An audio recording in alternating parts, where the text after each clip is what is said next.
ಬೆಳಗಾವಿಯ ಮಲಪ್ರಭಾ ನದಿಯಲ್ಲಿ 3 ಬೈಕ್ ಪತ್ತೆ. ಬೈಕ್ಗಳನ್ನ ಓನರ್ ಬಿಟ್ಟು ಹೋಗಿದ್ದೆಲ್ಲಿ ಎಂಬ ಅನುಮಾನ.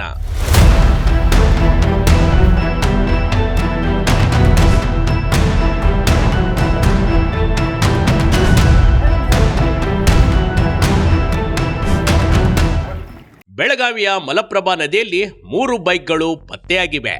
ಡಿಸೆಂಬರ್ 22ರಂದು ಸೌದತ್ತಿಯ ಚಿನ್ನದಂಗಡಿ ದರೋಡೆಯಾಗಿತ್ತು. ಇದೇ ಬೈಕ್ಗಳನ್ನ ಚಿನ್ನದ ಅಂಗಡಿಗೆ ಬಳಸಲಾಗಿತ್ತು.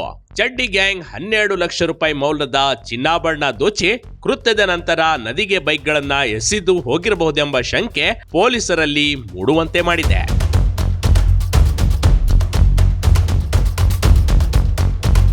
ಮಲಪ್ರಭಾ ನದಿ ದಂಡೆ ಮೇಲೆ ವಾಕಿಂಗ್ ಮಾಡುತ್ತಿದ್ದವರಿಗೆ ನದಿಯಲ್ಲಿ ಬೈಕ್ ಕಂಡಿವೆ. ಮುಂದೆ ಹೋಗಿ ನೋಡಿದವರಿಗೆ ಬರೋಬ್ಬರಿ 3 ಬೈಕ್ಗಳು ಕಂಡು ಬಂದಿವೆ. ಇದನ್ನ ನೋಡಿದ ಜನರು ಒಂದು ಕ್ಷಣ ಶಾಕ್ಗೆ ಒಳಗಾಗಿದ್ರು. ತಕ್ಷಣಕ್ಕೆ ಸ್ಥಳೀಯ ಪೊಲೀಸರಿಗೆ ಮಾಹಿತಿ ನೀಡಿದ್ರು. ಪೊಲೀಸರು ತನಿಖೆಯಲ್ಲಿ 1.5 ತಿಂಗಳ ಹಿಂದೆ ಕಳ್ಳತನವಾಗಿದ್ದ ಬೈಕ್ಗಳು ಇದೀಗ ನದಿಯಲ್ಲಿ ಸಿಕ್ಕಿವೆ ಅಂತ ಹೇಳಿಕೊಂಡಿದ್ದಾರೆ.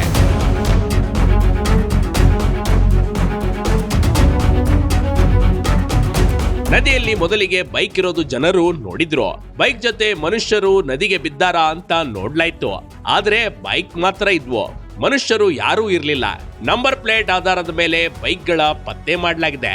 ಆದ್ರೆ ಪೊಲೀಸ್ ರೆಕಾರ್ಡ್ ನಲ್ಲಿ ಸಿಕ್ಕ 3 ಬೈಕ್ಗಳು ಮಿಸ್ಸಿಂಗ್ ಬೈಕ್ಗಳೇ ಕಣ್ರಿ.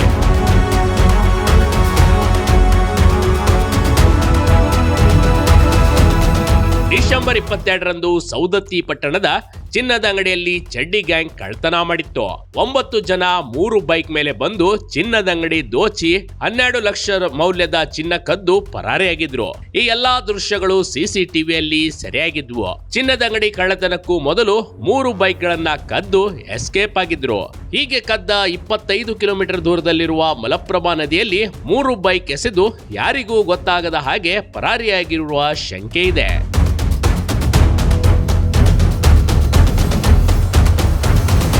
ಕಳ್ಳರು ಪೊಲೀಸರ ದಿಕ್ಕು ತಪ್ಪಿಸಲು ಹೇಗೆಲ್ಲ ಪ್ಲಾನ್ ಮಾಡ್ತಾರೆ ಅನ್ನೋದಕ್ಕೆ ಈ ಕೇಸ್ನೇ ಉದಾಹರಣೆಯಾಗಿದೆ. ಪ್ರಕರಣ ಗಂಭೀರವಾಗಿ ಪರಿಗಣಿಸಿರುವ ಪೊಲೀಸರು ಆದಷ್ಟು ಬೇಗ ಕಳ್ಳರನ್ನ ಬಂಧಿಸುವುದಾಗಿ ಎಸ್ಪಿ ಕೆ ರಾಮರಾಜನ್ ಹೇಳಿದ್ದಾರೆ. ಸದ್ಯ ಬೆಳಗಾವಿ ಜಿಲ್ಲೆಯಲ್ಲಿ ಕಳ್ಳರ ಹಾವಳಿ ಹೆಚ್ಚಾಗುತ್ತಿದೆ. ಪೊಲೀಸರು ಕೂಡ ಖದೀಮರ ಹಿಡಿಯಲು ಸಾಕಷ್ಟು ಪ್ರಯತ್ನ ನಡೆಸುತ್ತಿದ್ದಾರೆ. ಆದ್ರೆ ಖದೀಮರು ಪೊಲೀಸರ ದಿಕ್ಕು ತಪ್ಪಿಸಲು ಹೊಸ ಟೆಕ್ನಿಕ್ ಅಳವಡಿಸಿಕೊಂಡು ಕಳ್ಳತನ ಮಾಡ್ತಿರೋದು ಪೊಲೀಸರಿಗೂ ಸವಾಲಾಗಿದೆ.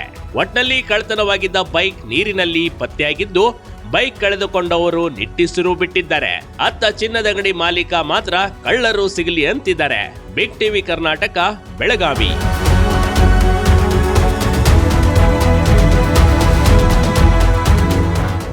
ಬಿಗ್ ಟಿವಿ ಕರ್ನಾಟಕ ಯೂಟ್ಯೂಬ್ ಚಾನೆಲ್ಗೆ ಈಗಲೇ ಸಬ್ಸ್ಕ್ರೈಬ್ ಮಾಡಿ.